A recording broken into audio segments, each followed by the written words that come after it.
नमस्कार, सुदर्शन न्यूज देख रहे हैं आप। मैं आपके साथ आशीष प्रमोद गोस्वामी। आतंकी अदनान का प्लान बेनकाब, यह मामला बेहद गंभीर है और यह चर्चा का विषय भी। आपको बता दें कि देश की राजधानी दिल्ली को दहलाने की साजिश रची जा रही थी। 2 आतंकवादी पकड़े गए हैं और इन आतंकवादियों की उम्र 20 और 21 साल के आसपास है। इनका ब्रेन वॉश करके आतंकवादी बनाया गया था। ये पूरी ट्रेनिंग ले चुके थे फिदायनी हमले की। जो जानकारी हम तक पहुंची वो हम आपको बता रहे हैं।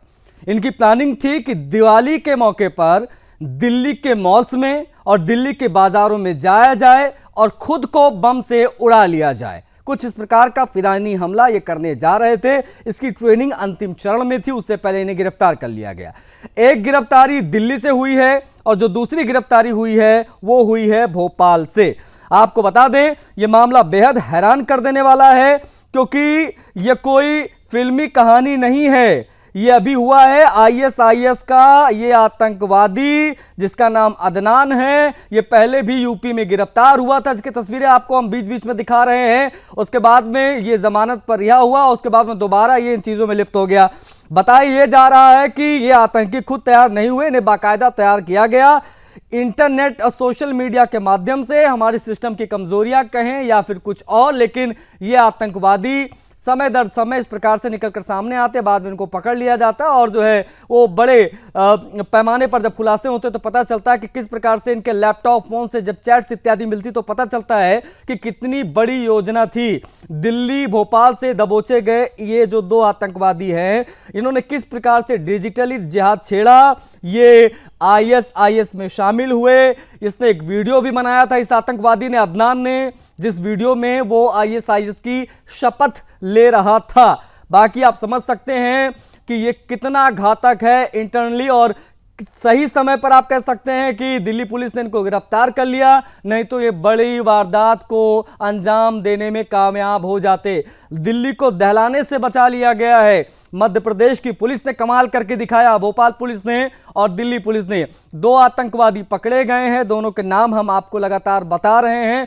और सवाल भी बेहद महत्वपूर्ण है, सवाल समझने वाली यहां पर बात हो जाती है कि आतंकवादी किस प्रकार से ये इन्वॉल्व थे इन तमाम चीजों में। और बेहतर चीज ये समझने वाली है कि पुलिस ने जिस प्रकार से इनको पकड़ा वो भी काबिल तारीफ है, क्योंकि हमारी इंटेलिजेंस उतनी ही तेज होनी आवश्यक है जितनी इन दुश्मनों की है। ये जिस प्रकार से पूरी साजिश रच रहे थे और बड़ी वारदात को अंजाम देने के फिराक में थे। सवाल कई महत्वपूर्ण हैं कि क्या भारत के खिलाफ कोई नया डिजिटल जिहाद छेड़ा गया है क्या, क्योंकि ये नियमित अंतराल पर इस प्रकार के फिदायनी हमलों की तैयारियां सामने आती हैं, आतंकवादी पकड़े जाते हैं। और ये जो तस्वीर आप देख रहे हैं आईएसआईएस के पूरा जो ड्रेस आप देखते हैं उस ड्रेस में ये वहां पर वीडियो बनाता दिखाई दिया, जिसका नाम अबू मुहरिब उर्फ अदनान है। बता दें आपको, इसकी कसम थी भारत में खून बहाने की, और ये सीधे तौर पर वीडियो बनाकर आईएसआईएस के हैंडलर्स को भेज रहा था। बहुत ज्यादा चिंता का विषय ये है और आज हम इसी विषय की बात कर रहे हैं। दिल्ली में फिदायनी हमले का प्लान दिल्ली पुलिस ने, भोपाल पुलिस ने बेनकाब कर दिया है। यह मामला निकलकर जब सामने आया तब हर कोई हैरत में है, लेकिन दिल्ली पुलिस ने राजधानी में बड़ा आतंकी हमला होने से पहले रोक दिया। इस बात की भी चर्चा हो रही है। पुलिस ने आईएसआईएस से जुड़े इन 2 आतंकवादियों को गिरफ्तार किया है, जिनकी तस्वीरें हम आपको लगातार दिखा रहे हैं। इनमें से जो मुख्य आतंकवादी है जिसने पूरी ट्रेनिंग ले ली थी उसका नाम अदनान बताया जा रहा है। आपको ये दें कि ये पहले भी यूएपीए के तहत जेल गया था। जमानत पर बाहर आने के बाद ये फिर से आतंकवादी गतिविधियों में शामिल हो गया, इस बार और भी बड़े पैमाने पर। ये तो दिल्ली में मॉल्स के अंदर धमाके की तैयारी में था, और बड़ी चीज यह है कि सोशल मीडिया पर यह चरमपंथी प्रचार कर रहा था, लगातार वीडियोस बना रहा था। इसको लेकर भी कई सवाल उठ रहे हैं कि आतंकवादी तैयार हो गए, हमारे सिस्टम को भनक तक नहीं लगी, ये कैसे हो पाया। आपको बता दें जांच में सामने आया कि अदनान ने आतंकी संगठन आईएसआईएस की शपथ ली थी, और इस प्रक्रिया में आतंकी संगठन का सदस्य अपने खलीफा या कमांडर के प्रति वफादारी की कस्में खाता है, जो वो वीडियो में भी खाते दिखाई दे रहा है। बता आपको यह भी दें कि सोशल मीडिया से बना एक कट्टरपंथी अदनान सोशल मीडिया के जरिए आईएसआईएस के संपर्क में आया था, और ये किस प्रकार से इन कट्टरपंथी सोच से हमारे देश का युवा प्रभावित हो रहा है, कैसे इन्फ्लुएंस हो रहा है और कैसे इतनी बड़ी बड़ी वारदातों में शामिल होने के लिए ये ट्रेनिंग भी शुरू कर देते हैं। ये सवाल अपने आप में बेहद महत्वपूर्ण है। आतंकवादियों के पास से क्या क्या चीजें बरामद हुई वो भी आपको बता दें। इनके पास से ISIS का झंडा हो वो मिला है, साथ साथ में इनको वॉइस ऑफ मुसलमान नामक एक ग्रुप बनाया गया था व्हाट्सएप पे, उसमें भी ये लोग जुड़े हुए थे। दिल्ली पुलिस अदनान से लगातार पूछताछ कर रही है, क्या कहना है पुलिस का वो सुन लीजिए। भोपाल से भी कुछ प्रतिक्रियाएं आई हैं वो भी आपको दिखाएंगे। ये 2 आदमी अरेस्ट किए गए हैं। एक का नाम है अदनान खान जो कि दिल्ली का रहने वाला है, सादिक नगर दिल्ली का। इसका कुनियत अबू मुहारिब है, 20 साल का है। इसने डिप्लोमा किया हुआ है कंप्यूटर इंफॉर्मेशन टेक्नोलॉजी में। और इसके साथ दूसरा आदमी है वो भी अदनान खान है, भोपाल का रहने वाला, 21 साल का है। ये चार्टर्ड अकाउंटेंट का कोर्स कर रहा था, चार्टर्ड अकाउंटेंसी कर रहा था। इन 2 लोगों को गिरफ्तार किया है स्पेशल सेल की टीम ने, जिसको DCP अमित कौशिक और ACP हृदय भूषण और ACP राहुल विक्रम लीड कर रहे थे। इनकी अरेस्टिंग 16 और 18 अक्टूबर को हुई है। ये दोनों दिल्ली में हैवी फुटफॉल वाले एरिया में ID प्लांट करके ब्लास्ट करना की स्कीम बना रहे थे। इसमें जो अदनान खान भोपाल का, वो पहले भी गिरफ्तार हो चुका है UP ATS द्वारा जून 2024 में। और इनका जो प्लान था, इमीडिएट प्लान था कि कोई टेरर एक्टिविटी इसी दिवाली के आसपास इनको करनी थी हैवी फुटफॉल के एरिया में। इस अरेस्ट से एक मेजर टेरर एक्टिविटी प्रिवेंट कर दी गई। कोई बात नहीं, आतंकवादी पकड़े जाएंगे, कुचले जाएंगे, मारे जाएंगे।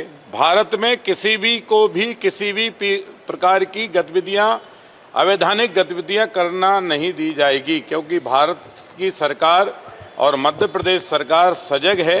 हम सब लोग इस बात के लिए निरंतर चिंतित भी रहते हैं और हमारे पुलिस बल कह लीजिए, भारत की सेना कह लीजिए, अर्धसैनिक बल कह लीजिए, BSF कह लीजिए, सारी टीमें हमारी लगातार इस मामले में एक्टिव हैं और कार्रवाई कर रही हैं। देखिए मामला बहुत गंभीर है। आतंकी अदनान का प्लान बेनकाब हो गया है इनफैक्ट, लेकिन इस प्रकार के ना जाने कितने आतंकवादी हैं जो इस प्रकार से ट्रेनिंग ले रहे हैं।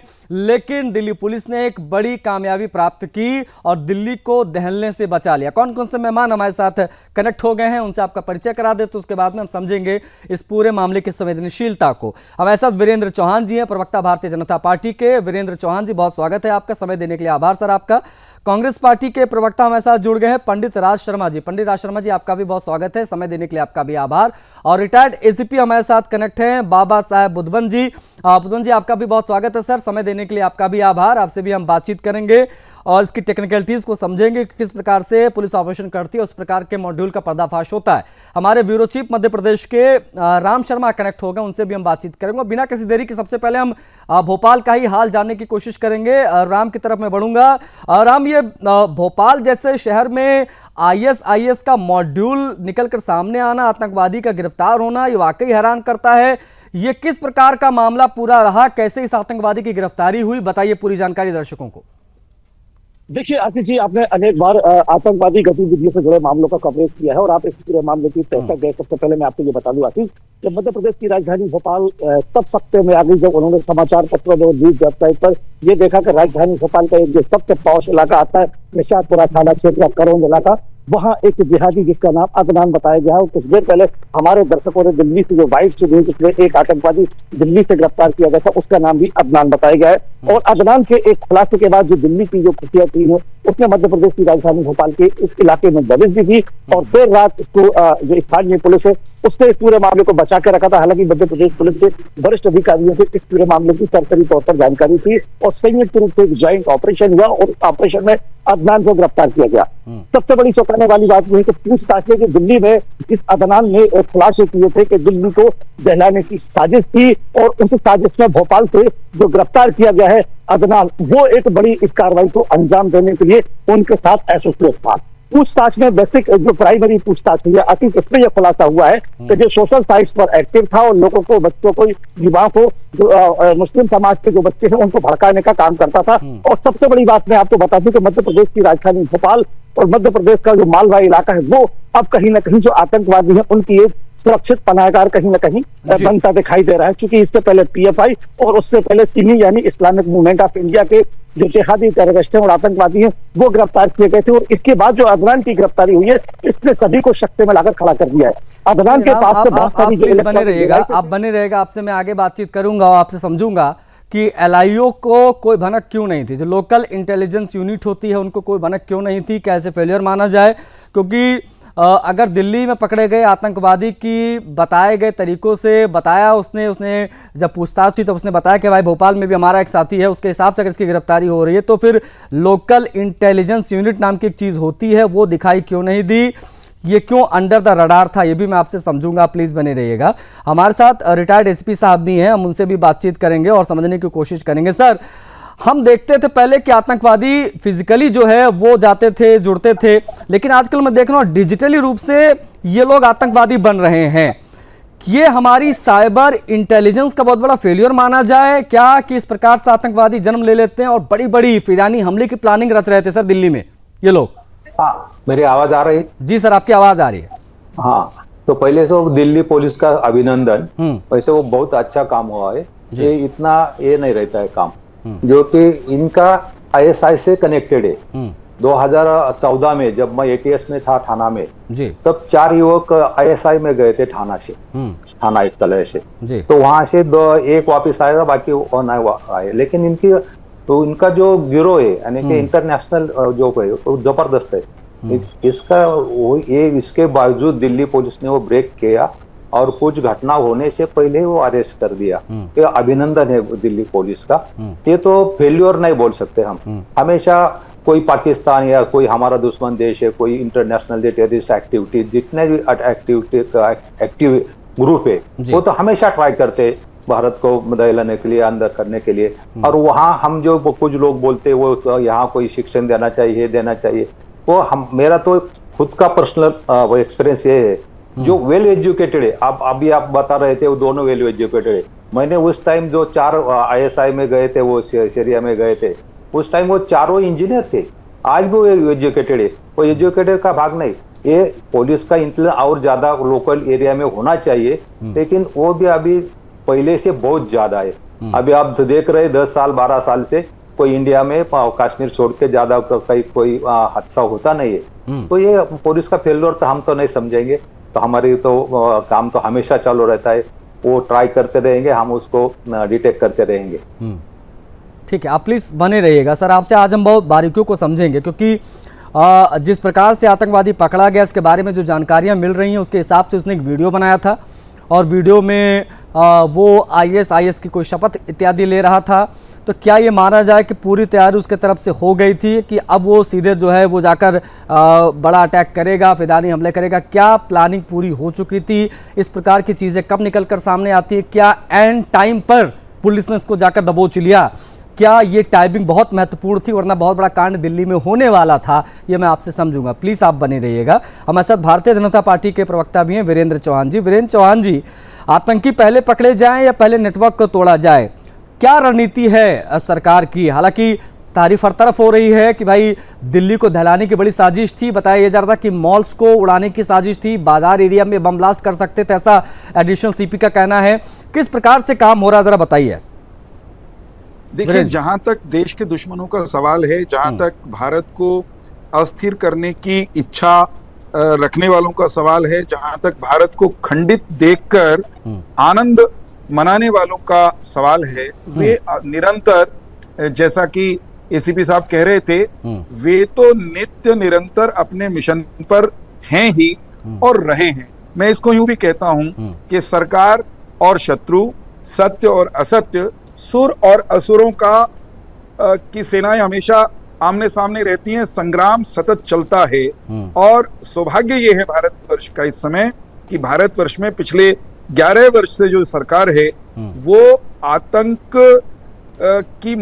फैलाने की मंशा रखने वालों के प्रति, आतंक के पालकों के प्रति और आतंक में प्रत्यक्ष अप्रत्यक्ष रूप से शामिल रहने वालों के प्रति किसी प्रकार की कोई उदारता बरतने के मूड में नहीं है। सरकार और सरकार के दिशा निर्देश पर नहीं काम बिल्कुल, करने वो वाले देखिए हमारे जब भी इस प्रकार की वो- कोई वो बड़ी बड़ी चौकन्ने हैं। घटनाएं घटने वाली होती हैं उससे पहले जो है हमारी इंटेलिजेंस बेहतर काम हमने- करती है, गिरफ्तारियां इनकी होती है। अभी पंजाब में भी पकड़े गए थे, हर महीने लगभग इस प्रकार की खबरें आती हैं इसमें- और बड़े इसमें बस बड़े एक बात धमाके जोड़ना जो चाहता पहले हूं। हो जाते थे हमारे देश में वो अब नहीं हो रहे हैं। वो मैं यही बिल्कुल कहना- तारीफ काबिल है। लेकिन आशीष भाई, हमारे आशीष अंदर एक सेकंड चौहान साहब, मेरा जो सवाल आपसे वो यही है कि आतंकी हमारे आपके बीच का लड़का 20-21 साल का लड़का, बताया जा रहा है सीए की तैयारी वो कर रहा था, वो लड़का आतंकवादी गतिविधियों में शामिल हो गया, वो सोशल मीडिया पर लगातार एक्टिव था, आतंकी तैयार हो गया था सीधे सीधे अगर मैं कहूं तो, लेकिन सिस्टम को भनक नहीं लगी एंड टाइम पर पुलिस ने उसे पकड़ लिया। ये खामी नहीं है क्या?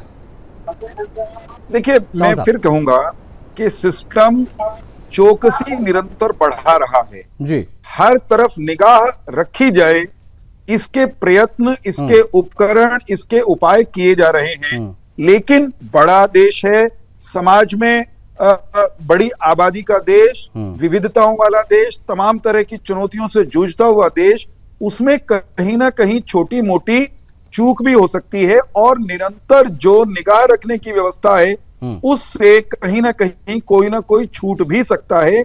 इस बात का अंदेशा हमेशा बना रहेगा। मैं तो इसमें यही कहूंगा ठीक है। आशीष भाई, आप जो चौकन्नापन है, जो चौकसी है, वो निरंतर बढ़नी चाहिए। और हमारी लड़ाई अब ये है कि इस्लाम के नाम पर जो भारत में रेडिकलाइजेशन करने के षड्यंत्र जिन पर कमोबेश हम अंकुश लगाने में कामयाब रहे हैं, नहीं, ये रेडिकलाइजेशन कर कौन रहा है सर? ये भी तो समझने वाली बात हो जाती है। इन यूथ को, इनको कौन बरगला रहा है? ये अपने आप में बहुत चिंता का विषय है सर। मैं इस पर और आपसे डीपली चर्चा करूंगा, प्लीज आप बने रहेगा। कांग्रेस पार्टी के प्रवक्ता भी हमारे साथ हैं, पंडित राज शर्मा जी, उनसे भी ओपनिंग रिमार्क ले लेते हैं। शर्मा जी, आईएस के इस खतरे को बतौर कांग्रेस पार्टी के प्रवक्ता या बतौर आपकी पार्टी भी किस प्रकार से देखती है? कितना बड़ा खतरा आईएस को अब देश के लिए मानती है? और समझना चाहूंगा इसकी मुख्य वजह क्या है, किस प्रकार के लड़के जो है आतंकवादी गतिविधियों में शामिल हो रहे हैं? क्या ये कट्टरपंथी विचारधारा या सरकार की कोई लापरवाही? देखिए आशीष भाई, मेरे देश का और मेरा और आपका सबका एक बदनसीबी है कि भारतीय जनता पार्टी इस सरकार में। अभी प्रवक्ता बीजेपी के बोल रहे थे, मेरे भाई वीरेंद्र बोल रहे थे, शर्म नहीं आ रही क्या बड़ा है बाबा साहेब? आपको शर्म नहीं आ रही? अगर इस देश में भारतीय जनता पार्टी की सरकार वो जनता की चुनी हुई सरकार है।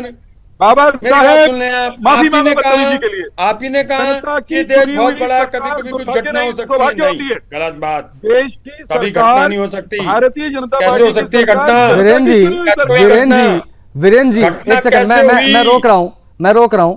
वीरेंद्र चौहान जी, अभी पंडित राज शर्मा जो कांग्रेस पार्टी के प्रवक्ता हैं वो बोल रहे थे, आपने एसीपी साहब का नाम लिया, बाबा साहब का, उन्होंने नहीं बोला है। पंडित राज शर्मा जी की प्रतिक्रिया थी ये कांग्रेस पार्टी के प्रवक्ता की। चौहान साहब, ये मैं सिर्फ ये कह रहा हूं, मुझे नाम देख क्या आज भारत 2014 के बाद बड़ा हुआ?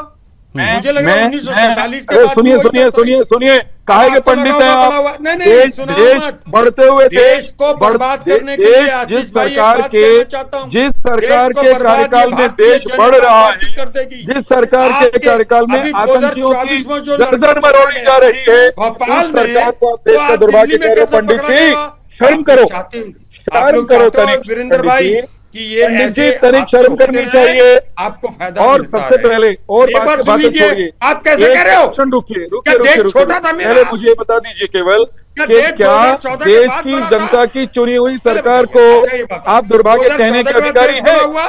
आपकी आत्मा आपने कहा ना आपकी कि देश आत्मा बहुत आपको नहीं बड़ा है। छोड़ती। अगर नहीं संभाल सकते इस्तीफा दो, लगातार मोदी जी को कांग्रेस को इस्तीफा दो। जनता ने एक मिनट, ठोका है। एक मिनट चौहान साहब, मैं थोड़ा रोक रहा हूं। चौहान साहब मैं रोक रहा हूं। मेरा सवाल राज शर्मा जी से है, मैं चाहूंगा एक बार दिखाया जाए पंडित राज शर्मा जी को। पंडित राज शर्मा जी, पहले जो खबरें आती थी आज से 10-11 साल पहले, दिल्ली में बम धमाके हो गए, अहमदाबाद में बम धमाके हो गए, फला शहर में जो है वो दहल गया, 26/11 हो गया, इस प्रकार की कोई खबर पिछले 10 साल में आपने सुनी है क्या कहीं? अगर कहीं सुनी हो तो प्लीज बता दीजिए, उसके बाद में आप आरोप लगाइए। मैं 20 बार कह सकता हूँ, कहाँ नहीं हुए बताइए? नहीं, मैं वही तो बता, 2-3 एग्जाम्पल बताइए ना कि कहां पर अच्छा, अहमदाबाद जैसे ब्लास्ट हुए, कहां पर 26/11 जैसा कुछ हो गया। पहलगांव, पुलवामा, ये हादसे किसकी सरकार में हुए? अच्छा एक और बात है, आईएसआई नहीं मतलब आप 26/11 को पहलगाम से तुलना कर रहे हैं उसकी? 26 आप बालाकोट की तुलना 26/11 से कर रहे हैं? अहमदाबाद ब्लास्ट की बात कर रहे हैं आप? जयपुर बम धमाकों की बात आप कर रहे हैं क्या? क्या मेरी इस बात प्रकार सुनिए। के शहरों में किसी इस 26/11 प्रकार के में जब एरियाज हुआ में था, तो आतंकवादी हमारे गृहमंत्री ने आतंकवादी इस्तीफा कामयाब दिया था। हुए हैं क्या? पंडित राज शर्मा जी, मैं वो आपसे पूछ रहा हूं सर। अगर कोई ऐसा मामला हो, अगर मैं याद नहीं कर पा रहा हूं तो प्लीज मुझे बताइए अच्छा, कि मुझे किस बोलने शहर में बम दोगे? धमाका हुआ और 100-200 लोग मर गए। 26/11 का जब हादसा हुआ तो गृह मंत्री ने जिम्मेदारी लेते हुए इस्तीफा दिया था। इधर सुन लीजिए, और हमने ही सारी चीजें करी थी। आप ये बता दीजिए, एक और पहले नहीं, आज ट्रेन का आज sir, sorry to interrupt you Pandit Raj Sharma ji, आज दिल्ली दहलने वाली थी। दिल्ली में दिवाली के दिन बम धमाका होने वाला था, मॉल्स को उड़ाने की कोशिश थी। ये पूरी चीजें पुलिस का स्टेटमेंट है। उससे ठीक पहले अगर हमारी इंटेलिजेंस ने, हमारी पुलिस ने उन्हें गिरफ्तार कर लिया, सबसे पहले तो आपको साधुवाद देना चाहिए था दिल्ली पुलिस का सर। सबसे मैं पहले कहता तो हमारे देश को मैं बचाया कहता उन्होंने, हूं। लाखों मैं की कहता जिंदगियां हूं, बचाई, मैंने सैकड़ों हजारों लोगों की सर। हाँ, मैंने देश की सेवा करी है। मैं वर्दी को तो कभी सर सबसे गुनाह पहले तो नहीं आपको मुझे लगता है साधुवाद देना चाहिए था पुलिस का। नहीं, सबसे पहले तो अरे भाई आपको, आप आशीष सीधा भाई, बीजेपी थोड़ी में बात टूट पड़े सुनेंगे सर। नहीं सुनेंगे? बतौर आशीष एक भाई, आप बात अधिकारी सुनिए, रहे पहले हैं, मेरी- आज एक बतौर पहले प्रवक्ता मेरी मेरे बात साथ जुड़े सुनिए हैं, तो आप। मैं चाह रहा था कि पहले आप जो है वो दिल्ली पुलिस का साधुवाद दीजिए, क्योंकि हम आज बहुत पहले- गर्वान्वित महसूस कर रहे हैं कि दिल्ली पुलिस इतनी बेहतर है कि उन्होंने समय रहते गिरफ्तार कर लिया। भोपाल पुलिस ने गिरफ्तार कर लिया इस आतंकवादी को। पहले तो भाई, प्रशंसा थोड़ी बात पुलिस की सुनिए। होनी चाहिए थी सर। आशीष भाई, थोड़ी बात सुन लीजिएगा। मैं वर्दी की, क्योंकि मैंने देश की सेवा करी जी। है, मैं वर्दी का गुनाहगार कभी नहीं हो सकता, वर्दी को गुनाहगार ठहरा नहीं सकता। ये हादसा होने से पुलिस ने तो रोक लिया। ये भी गम होगा भारतीय जनता पार्टी के लिए। जी। ये हादसा मैं आंख से आंख मिला के कह सकता हूं, भारतीय जनता पार्टी, इस हादसे से किसको फायदा था? अंतिम पाई में ये हादसा हो जाता, सर बेगुनाहों की जान जाए, सैकड़ों हजारों की संख्या में हमारे आपके भाई बहन, हमारे आपके परिवार वाले मर जाएं, इससे किसी को फायदा क्या होगा? मतलब अब इस इशू में भी ये गिद्ध की नजर रखने की क्या आवश्यकता है? कौन गिद्ध की नजर रखता है सर ऐसे मामलों में? आशीष भाई, मौत के सौदागर हैं ये लोग। आशीष भाई, बीजेपी चाहती है। हाँ साहब, मुझे तो हैरानी हो रही है। ये तो अलग लेवल पे डिबेट को लेकर चले गए। मैं तो सोच रहा था कि आज हम अपनी इंटेलिजेंस पर बात करेंगे। आज यहाँ ये बात हो रही है कि मौत के सौदागर हैं, तो क्या क्या बातें कर रहे हैं आप पंडित राज शर्मा जी? बात सुन लेंगे आप। भारत की फौज को गाली देना इनको अच्छा लगता है, पुलिस की क्षमताओं पर सवाल उठाना इनको अच्छा लगता है, मगर और भारतीय जनता पार्टी के मुझे आज मैं सोच कर आया था, चौहान साहब, पंडित राज शर्मा जी और बाबा साहेब बुधवंत जी, आज मैं सोच कर आया था आज मैं बात करूंगा आप लोगों से, क्योंकि आज आतंकवादी भी तू डाल डाल में पात पात वाली भूमिका में है। आजकल वो अब हथियार जो बना रहे हैं वो दिमाग को हथियार बना रहे हैं, दिमाग को काबू में करके तमाम युवाओं को आतंकवाद की तरफ ढकेल रहे हैं। वो कैसे इन्फ्लुएंस हो जा रहे हैं, इन सब विषयों पर आज मैं आपसे बात करने की कोशिश कर रहा था। मैं सोच रहा था कि हमारी पुलिस जो इस मेंटल वॉर से कैसे जीतेगी, इस पर भी बात होनी चाहिए। ये तो फिर से ब्लेम गेम वाली जो चर्चा है वही शुरू हो गई पंडित राज शर्मा जी। मौत के सौदागर और किसको फायदा था, सब क्या हो रहा है? मजा आ जाता। वो तो हमारे शुक्रगुजार है कि इंटेलिजेंस है, पुलिस है, सीबीआई है, ये इन लोगों ने बचा लिया। वरना इधर सुन लीजिए आप, अभी मजा आ जाता इनको। क्या हुआ 2024 में जो निर्लज्जतापूर्ण भाषा का इस्तेमाल कर रहे हैं, पकड़ा गया। कितनी शर्मनाक भाषा का इस्तेमाल कर रहे हैं कांग्रेस के प्रवक्ता। ये कांग्रेस की सोच ही हो सकती है कि देश में आतंकी सफल हो जाए तो किसी को मजा आएगा। कैसे छूटा वो? किसको मजा आएगा? कांग्रेस को मजा आ सकता है शायद, या राजस्थान को मजा आ सकता बाबा है। साहब बुधवंत जी का लेना चाहूंगा, प्लीज आप बने रहिए। मैं चाहूंगा आप प्लीज बने रहिए। मेरा सवाल जो है वो रिटायर्ड एसीपी साहब है, बाबा साहब बुधवंत जी, उनसे है।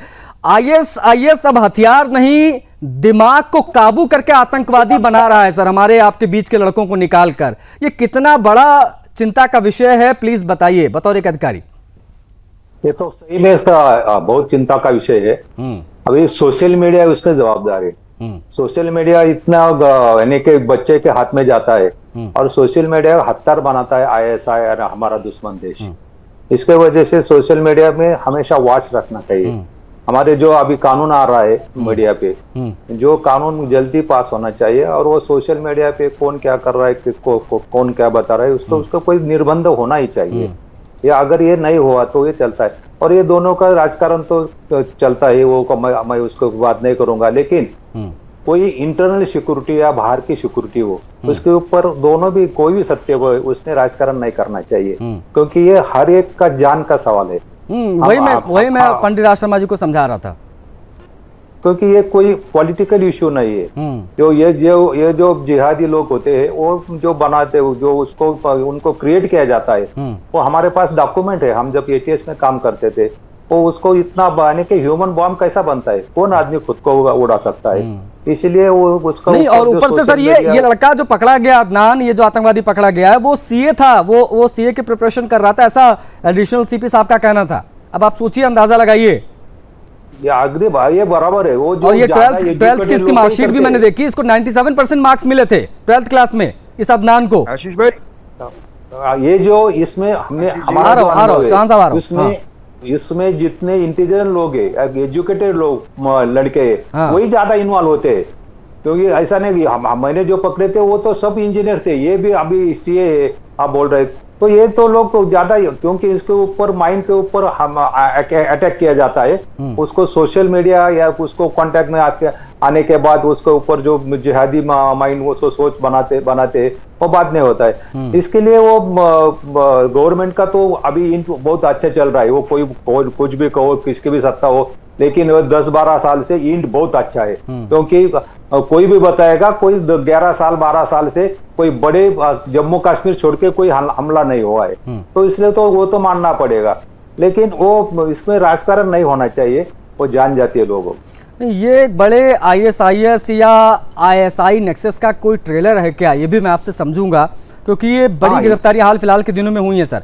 पंजाब को दहलाने की कोशिश हुई तो भी गिरफ्तारी हुई, दिल्ली 1 महीने पहले भी कुछ आतंकवादी पकड़े गए थे, और आज जो पकड़ा गया है चौहान साहब, जो आतंकवादी आज पकड़ा गया है, ये यूपी में गिरफ्तार हुआ था, यूएपीए के तहत जेल गया था, उसके बाद इसकी जमानत हुई, जमानत से जब वापस आया तो ये और बड़े पैमाने पर इस बार फिरानी हमले की तैयारी में ये था। लेकिन आज इतने गंभीर विषय पर जब मैं कांग्रेस पार्टी से उनका पक्ष जानना चाह रहा था, तो दिल्ली पुलिस का साधुवाद किए बिना उन्होंने सीधा बीजेपी को घेरना शुरू कर दिया। आज हमारी आपकी जान की बात है, देश की सुरक्षा का विषय है, और इस पर इस प्रकार की सियासत एक्सेप्टेबल है कि नहीं, इस पर भी आगे हम बात करेंगे। दिल्ली को दहलाने की साजिश और रच रहे थे ये 2 आतंकवादी, जिनको आप मेरे बगल में देख सकते हैं। इनकी पूरी प्लानिंग थी कि दिवाली के मौके पर दिल्ली को बम धमाकों से दहला दिया जाए, लेकिन हमारा इंटेलिजेंस इतना शानदार, दिल्ली पुलिस ने शानदार काम किया, समय रहते इन आतंकवादियों के मंसूबों पर पानी फेर दिया गया, इनकी गिरफ्तारी हो गई और दिल्ली दहलने से बच गई। हम कर रहे हैं इस गंभीर विषय पर बात। हमारे साथ वीरेंद्र चौहान जी हैं, बीजेपी के प्रवक्ता, पंडित राज शर्मा जी कांग्रेस पार्टी के प्रवक्ता हमारे साथ जुड़े हुए हैं, और रिटायर्ड एसपी साहब हमारे साथ हैं, जिनको आप तस्वीरों में देख सकते हैं, बाबा साहब बुधवन जी को। वीरेंद्र चौहान जी, आप हैंड रेज कर रहे हैं, आप प्लीज अपनी बात पूरी कीजिएगा। मेरा सवाल भी साथ में छोटा सा है, आजकल सोशल मीडिया कट्टरपंथ का एक बहुत बड़ा हथियार बन गया है, इस दिशा में क्या प्रयास सरकार के तरफ से हो रहे हैं सर? ये भी वीरेंद्र चौहान जी। देखिए, सबसे पहले मैं एक बार फिर से दिल्ली पुलिस और दूसरी सुरक्षा एजेंसियां जो पल पल निगाह रखे हुए हैं ऐसे देश विरोधी तत्वों पर, और समय समय पर जो इनकी कमर तोड़ने के उपक्रम करती रहती हैं, जिन्होंने ये आज की सफलता हासिल की है, उनको शुभकामनाएं देता हूं। हाँ, ये चिंता का विषय है कि हमारे चौकन्ने रहने के बावजूद, चौकसी के बावजूद, यदा कदा यहाँ वहां ये अपनी गतिविधियां, ऐसे तत्व उनका प्रचार प्रसार या विस्तार करने का षड्यंत्र करते रहते हैं। लेकिन ये हर दिन की लड़ाई है, हमें हर पल चौकन्ना रहना पड़ेगा। और मैं गर्व के साथ कहता हूं, मैं उस सरकार के प्रतिनिधि के नाते आपसे बात कर रहा हूं जिसने पिछले 11 वर्षों में आतंक, अलगाववाद और कट्टरवाद की गर्दन और कमर तोड़ने के लिए हर संभव उपाय किया है।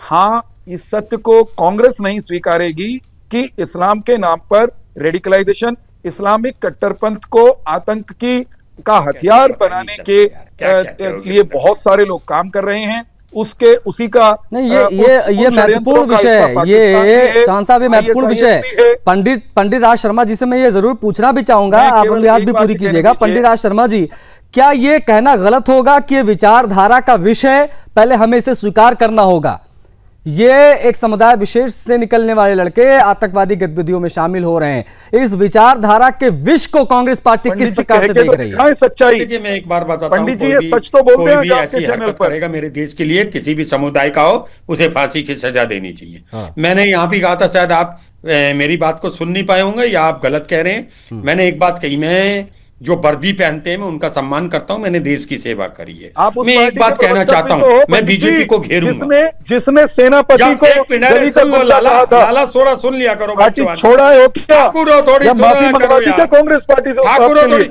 तो क्या नेहरू जी जिम्मेदार है? चौहान साहब, पंडित जी, चौहान साहब, पंडित जी, चौहान साहब, आपकी है। अरे वीरेंद्र चौहान जी, जवाब वीरेंद्र चौहान आपको जी मेरी देना रिक्वेस्ट है। है, वीरेंद्र चौहान जी मेरी रिक्वेस्ट है, मैं पंडित राज शर्मा जी की पूरी बात सुनना चाह रहा हूं और मैं चाहता हूं कि कांग्रेस पार्टी के प्रवक्ता आज ये स्वीकार करें, बोले कि आज ये अदनान या आसिफ नाम के जो आतंकवादी मिलते हैं, ये विचारधारा, कट्टरपंथ वाली विचारधारा का विष का नतीजा है। किस प्रकार के लोग जो वो सामने आ रहे हैं, इस पर भी दो शब्द मैं कांग्रेस पार्टी के प्रवक्ता से सुनना आसिफ भाई, चाहूंगा। फिर मुझे नहीं समझ पाए, मैं वो कह दूंगा जो आपके अंदर भी हिम्मत नहीं होगी, ऐसी विचारधारा को कुचल के रख देना।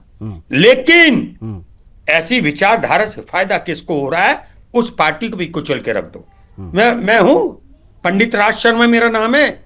और एक और बात बताऊंगा चौहान साहब, ये पगड़ी पहन के अगर देश चल रहा होता, ऑडियो दीजिएगा, ऑडियो दीजिए इनका, चौहान साहब का। हाँ, विचारधारा है भाई, अजीबोगरीब चिंतन है क्या आतंकियों आपके हिसाब से बोलूं? को कुचलने तक तो ठीक था, आपके भाजपा को हिसाब से कुचलने बोलूं? का सपना देखने वाले को जनता कुचल डालेगी। आपको हेडमास्टर मान लूं? कुचले हो नहीं, आप हेडमास्टर हो, इतनी निकृष्टता आप हेडमास्टर हो, यू आर नॉट सपोज्ड अरे to call my Pandit ji, teacher, ये कहां, You are not my headmaster. ये कौन सी सोच है? इसका जिम्मेदार ये आतंकवादियों मध्य में प्रदेश से और पकड़ा गया था, देशभक्तों सरकार में अंतर किसकी करना थी? नहीं जानते। मध्य प्रदेश में ये नाम पकड़ा गया आतंकियों था, में सरकार किसकी और थी? राष्ट्रभक्तों में अंतर करना नहीं दिल्ली में जानते। सरकार किसकी है? क्या आपको पढ़ाना आपको पड़ेगा? क्या आपको सनातन सिखाना धर्म पड़ेगा के लिए कि दीमक को- आतंकवादी क्या होते हैं, अरे यार, आतंकी आप बताओगे किसको नहीं? कहते हैं? आप बताओगे? आप अजीब बात है सनातन पंडित धर्म जी, के लिए शर्मनाक पैरा टिप्पणी की सफाई है को- आपने। आप कबर आपको बिज्जू हो। अपनी टिप्पणी पर सनातन खेद धर्म जताना के चाहिए। लिए- राज देखो, शर्मा जी, आप राज सनातन शर्मा धर्म जी, के लिए आपको बीजेपी अपनी कबर इस बिज्जू है। निकृष्टता पूर्ण मैं कह रहा हूं मुंह में टिप्पणी के लिए कबर बिज्जू है। माफी मांगनी बिहार चाहिए। में जाते हैं कुछ नहीं तो प्रधानमंत्री, कांग्रेस जा चुकी है, नहीं बिहार जनता बताते हैं, गुजरात में जाते हैं, कहते हैं प्रजातांत्रिक विकसित ढंग से भारत, देश विकसित की जनता गुजरात। कांग्रेस को कुचल चुकी है आपने हर देश और को आगे भी बर्बाद कुछ किया। आपको हासिल होने वाला नहीं। मैं कांग्रेस कहता हूं, पार्टी सनातन धर्म के आतंकियों लिए की चौहान मित्र साहब, है। आपको कांग्रेस लोग पार्टी कंचों से मारेंगे, देश के दुश्मनों आपको की लोग कंचों से सहयोगी है। मारेंगे। ये वही कितनी बार कहेंगे साबित हो चुका है, कि वीरेंद्र चौहान कितनी वही बार है, साबित हो चुका है देश को कि बर्बाद आतंक भारतीय के जनता अड्डे पार्टी चलाने करती वालों थी। के मरने पर कांग्रेस बीजेपी रोती है। चैनल में बैठ आप के उस सोनिया गांधी के भारतीय जनता प्रतिनिधि हो पार्टी को यहाँ, डिफेंड कर रहे थे। राज जी, मैं वो बता रहा हूं, सोनिया फिर गांधी बता के रहा हूं, प्रतिनिधि हो आपको जो कंचे से इंस्पेक्टर मारेंगे। मोहन चंद मैं की दावा कर मृत्यु सकता पर हूं, शहादत आपके पर रिश्तेदार नहीं भी रोती, आप लोगों को पसंद नहीं करते लेकिन होंगे। आतंकी मैं के दावे के मरने संग पर रो पड़ती है क्या हो? सोनिया गांधी। उस पार्टी के गुंडागर्दी प्रतिनिधि कराते हो, भारतीय जनता नहीं, पार्टी मेरा को चलने का ये तो सपना खैर देखेंगे ही। ठीक है, ये भारतीय तो एक जनता तरीके से पार्टी ब्लेम को गेम जो कुचलने खेला जा रहा है वो का लगातार आप- जारी रहेगा, वो लगातार जारी रहेगा, जैसा कि मैं देख पा रहा हूं। मेरा सीधा सवाल ये है पंडित राज शर्मा जी आपसे, 2005 में जो दिल्ली में सीरियल बम ब्लास्ट हुए थे उस समय देश में किसकी सरकार थी? 2006 में वाराणसी संकट मोचन मंदिर ब्लास्ट हुआ था, उसमें किसकी सरकार थी? 2006 में मुंबई की लोकल ट्रेन में धमाके हुए, किसकी सरकार थी? समझौता एक्सप्रेस ब्लास्ट किसकी सरकार थी? अजमेर दरगाह ब्लास्ट किसकी सरकार थी? 26/11 किसकी सरकार थी? अहमदाबाद किसकी सरकार थी? जयपुर बम धमाके किसकी सरकार थी? इतने बड़ी लिस्ट है कि अगर मैं गिनाने लग जाऊं तो घंटों बीत जाएंगे सर। और आप सवाल उठा रहे मौजूदा सरकार पर, जिनके कार्यकाल में किसी भी शहर में कोई सिलसिलेवार धमाका नहीं हुआ, कोई ट्रेन नहीं फटी, ना कोई आतंकवादी फिदानी हमले में पकड़ा गया। एक बात कहूंगा, इनका दर्द तो यही है आशीष कि भाई, सरकार ने मेरे से आतंकियों को ज्यादा कुचला आपको है अपना चाल चलन और बदलना ये होगा। आतंकियों अब आप को जवाब कुचलने दें, वाली पुलवामा सरकार को किसके लिए कुचलने हुआ, की बात कर रहे हैं। पहलवान किसके लिए हुआ, उरी किसके लिए हुआ, सरकार ये ने जवाब दें आप। आतंकियों को इसका कुचला, जवाब है आपके ये पास। ये आशीष भाई, कांग्रेसी, अब मैं आपसे ये मांगूंगा, कांग्रेसी क्योंकि लोग आप- नहीं, मैं जवाब ले, वीरेंद्र चौहान जी, वीरेंद्र चौहान जी, मैं जवाब ले रहा हूं ना। अरे रुकिए, मैं जवाब ले रहा हूं। वीरेंद्र चौहान जी, जब मैंने इनसे पूछा 26/11 से लेकर दिल्ली में सीरियल ब्लास्ट, जयपुर में सीरियल ब्लास्ट वाले कब हुए, तो वो कह रहे पुलवामा कब हुआ, बालाकोट वाला जो मामला रहा वो कब हुआ, साथ में ये उरी पे अटैक आतंकवादियों ने कैसे कर दिया, पठानकोट में हमला कैसे हो गया था, इस पर भी बीजेपी जवाब दे दे। मैं उत्तर देता हूं। देखिए, हाँ, मैंने पहले कहा आतंकी हो, असुर हो, दैत्य हो, बुरे लोग हों वो निरंतर अपनी हरकतें करने के लिए तैयार रहते हैं, साजिशें रचते रहते हैं। लेकिन मैं उस पार्टी और सरकार का नुमाइंदा हूं, प्रतिनिधि हूं, जिसने आतंक की गर्दन तोड़ी है। चाहे वो बालाकोट की बात कर लो आप, चाहे उड़ी की बात कर लो, चाहे हाल ही के नहीं, वाकई में ये मतलब मैं इस बात को लेकर बहुत हैरान हूँ। मेरे साथ बाबा साहब बुधवंत जी हैं, आपने सर आपने लंबे समय तक कार्य किया है इंटेलिजेंस में। मैं आ रहा हूँ बुधवंत साहब, मैं आपसे समझना चाहूंगा, अब आप बेहतर तरीके से बता पाएंगे 2004 से 14 के बीच में जो सरकार थी, उस बीच में क्या आप मानते हैं कि राष्ट्रीय सुरक्षा को हिलाकर रख देने वाले धमाके हुए थे पूरे देश में? मानते हैं कि नहीं मानते? और इसके मुख्य वजह क्या थी, अभी अगर आप बता पाए तो प्लीज। किसी पार्टी का पक्ष नहीं लेना, बतौर एक अधिकारी आपकी राय क्या है? वो तो सही बात है ना, मैंने पहले ही बोला था 10-11 साल से कोई कश्मीर छोड़ से कई आतंकी हमले नहीं हुए, वो तो मानना पड़ेगा। वो अभी का जो इंटेलिजेंस बहुत बढ़िया है, इसलिए हुआ है। जब से पाकिस्तान को लगता है कि हम उसको वार से हरा नहीं सकते भाई इंडिया को, इसलिए ने प्रॉक्सी वार शुरू किया है। और प्रॉक्सी वार जब शुरू होता है, और सिर्फ इंडिया में नहीं, सिर्फ भारत में नहीं, तो पूरे वर्ल्ड में जहां जहां कोई अतिरेकी संगठन है, हमास है, जैसे वो है, सब इकट्ठा है, सब एक दूसरे को कनेक्टेड है। और अभी फिलहाल हमारा इंटेलिजेंस बहुत अच्छा है, इसलिए वजह से पाकिस्तान में हर 15-10 दिन में अननोन गनमैन किसी को डाउन करता है। जो हमारे पहले आरोपी थे, जहां हमारे भारत में जिसने भी अतिरेकी को सपोर्ट किया है, यानी कि अतिरेकी में शामिल था हल्ला में, वो अभी मर रहा है। तो अभी तुरंत 2-4 दिन पहले एक बड़ा आतंकी मार दिया, जिसने पहले धमकी दी कि भारत को। इसीलिए हमारा जो इंट है वो सक्रिय है, बहुत अच्छा काम कर रहा है। और इसी वजह से अभी वो ISI और बाकी सब संगठन इकट्ठा होकर भारत में कुछ ना कुछ करने की जरूरत कोशिश करेंगे, हमेशा कोशिश करेंगे।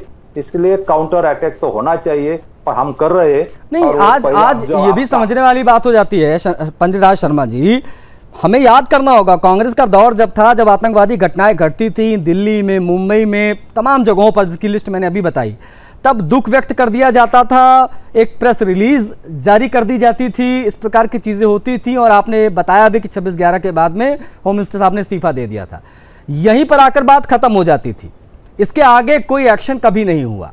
आज की सरकार में आपने पहलगाम की बात की, उसके बाद एक्शन हुआ, बालाकोट एयर स्ट्राइक हमने देखा किस प्रकार से हुआ, हमने देखा उरी के बाद सर्जिकल स्ट्राइक किस प्रकार से हुई। इस प्रकार की चीजें हुई हैं हमेशा से। और देश की आंतरिक सुरक्षा की जब बात आती है तो प्रत्यक्ष को प्रमाण की क्या आवश्यकता? आज ही पकड़े गए 2 आतंकवादी जिसकी हम आज बात कर रहे हैं। पंडित राज शर्मा जी, मैं आशीष भाई आपसे क्या कहूँ, आप छोटी उम्र के एंकर हो, बहुत अच्छे एंकर हो, अच्छी बात कहते हो, लेकिन एक बात तो सुनो ना, मध्य प्रदेश से वो छूटा, किसकी सरकार थी, जमानत कैसे मिल गई, दिल्ली में पकड़ लिया। एक मेरी बात को समझो, कभी कभी हर वक्त नजीर पैदा मत करो। मैं ये कहता हूँ इनकी सरकार आई है 11 साल। पंडित जी, जमानत सरकार देती है क्या? अरे भैया मेरे, अरे यार, जमानत भी सरकार देती है क्या? मैं तो आपके कुतर्कों को, आपके कुतर्क आतंक के पक्ष में जा रहे हैं। मैं छोटी उम्र का एंकर हूं, आप बड़ी उम्र के प्रवक्ता हैं, मैं समझ गया आपकी बात। मुझे बस एक जनता के प्रतिनिधि के तौर पर आज बतौर एक न्यूज एंकर मैं आपसे सवाल पूछ रहा हूं, जब देश में बम फटता था, जब लाशें उठती थी आतंकवाद हमारे लोगों की, तब यह कहा जाता था कि हम निंदा करते हैं, इसके बाद में चीजें समाप्त हो जाती थी। ये क्यों होता था? और आज जब कार्रवाई हो रही है तो उसका बखान क्यों ना किया जाए? मैं एक बात कहना चाहता हूं, जब उस वक्त हादसा होता था, हम पाकिस्तान हाथ पर हाथ धरे बैठी रहती थी आपकी सरकार। नहीं 26/11 के बाद 26/11 के बाद सेना तैयार थी। अरे सुन लीजिए, सेना तैयार थी, आज के तमाम अधिकारियों की बातें आती हैं, बयान आते हैं। पंडित राज शर्मा जी, सेना तैयार थी, आपने रोक दिया। ये कांग्रेस थी, ये कांग्रेस थी। क्या गलत कह रहा हूं मैं? चौहान साहब क्या गलत कह रहा हूं मैं? चौहान साहब मैं गलत कह रहा हूं क्या? अरे मैं इनकी बच्चियां उधेड़ दूं, मैं इनकी बच्चियां उधेड़ दूं, क्या आप बात कर रहे हैं मेरे से? मैं उत्तर दे रहा हूं। आप लोग 1000 उदाहरण दे दूंगा सर, आपको 1000 उदाहरण दे दूंगा। कब आप लोगों ने क्या क्या रोका? सुनिएगा पंडित जी, पी चिदंबरम भाजपा के नेता नहीं। पी चिदंबरम ये कहते हैं पाकिस्तान को जवाब देने की तैयारी थी, कांग्रेस पार्टी की लीडरशिप और उसकी सोच ने पाकिस्तान को जवाब देने से रोक दिया। ये मैं नहीं कह रहा, चिदंबरम कह रहे हैं। तो कांग्रेस पार्टी पूरी तरह आतंक के मामले में पाकिस्तान के सवाल पर बेनकाब है। उसके बाद भी अगर 26/11 एक कोई बिरयानी उरियानी की बात नहीं, फर्जी की बातें मत करिए पंडित राज शर्मा जी, तथ्य पर बात करिए। नहीं तथ्य पर बात करिए, कोई बिरयानी उरियानी की बात नहीं, फर्जी बातें नहीं होंगी यहाँ पर। 26/11 हमला लाइव चल रहा था, पाकिस्तान के आर्मी चीफ को योर एक्सीलेंसी आपके गृह मंत्री ने क्यों लिखा? एक और बात, ये सब बेकार की बात है। क्या बेकार की बातें हैं? आप बिरयानी और पता नहीं क्या क्या बात कर रहे हैं। आप एजेंडा चला रहा है, किस लेवल पे डिबेट को लेकर जा रहे हैं?